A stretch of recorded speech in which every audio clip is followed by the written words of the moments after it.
ስንፈጠር ሟች ነን። አንዴ ነው የሚኖረው። አንዴ ለሚኖር ማጉደል ህዝብ በቃ ኖሮ ራሱ ያልፈልን። አሁን ለምሳሌ ያልተገነባ አይምሮ ሀገር ያፈርሳል። ግንበኛ መሆን የነበረበት አስተማሪ የሆነ ተማሪ ሲቀጠቅጥ ታይዋለሽ። በታይለንቱ አይደል? ሁሉም በፍቅር ቢኖር ዓለም ገነት ናት። ሲኦል ያደረግናት ራሳችን እንጂ ዓለም የምድርን አበባ መቅሰሚያና የገሃነምን እሳት መሞቂያ ነው።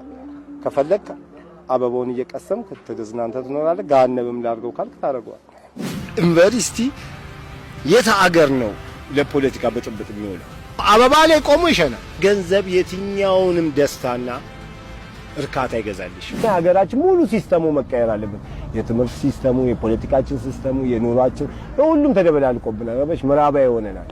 ስለ ሀገሯም የሚወድ የለም። አሁን አንድ ሀብታም ብትጠይቂው እቺ ውሻ ሀገር ይልሻል። አንዱ ደሃ ብትጠይቂው እቺ ውሻ ሀገር ይላል።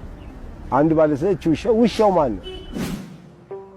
ውርስ ለማግኘት ወንድሙን የሚገል አስበው ገንዘብ የሚያስበልጥ ህዝብ ነው።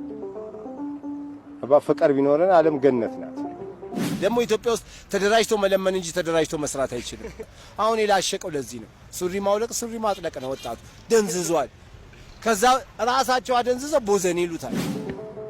የኢትዮጵያ ህዝብ ደግሞ የማያድገው ያው በችርቻሮ ዘይት እየኖረ 10,000 ብር ስልክ ይዞ ይዟል። ኢትዮጵያ ውስጥ በረሃብ ትሞታለህ፣ በአባዱላ ትቀበራለህ። መድኃኒት አጥተህ ትሞታለህ፣ ለ40 በሬ ይታረዳል። አስበው 20 ብር በቁም ሳይሰጥ ስትሞት 80 አበባ ያቀርብልሃል። እላይ ካምፋየር የለብኝ እኔ ፓር የለብኝ።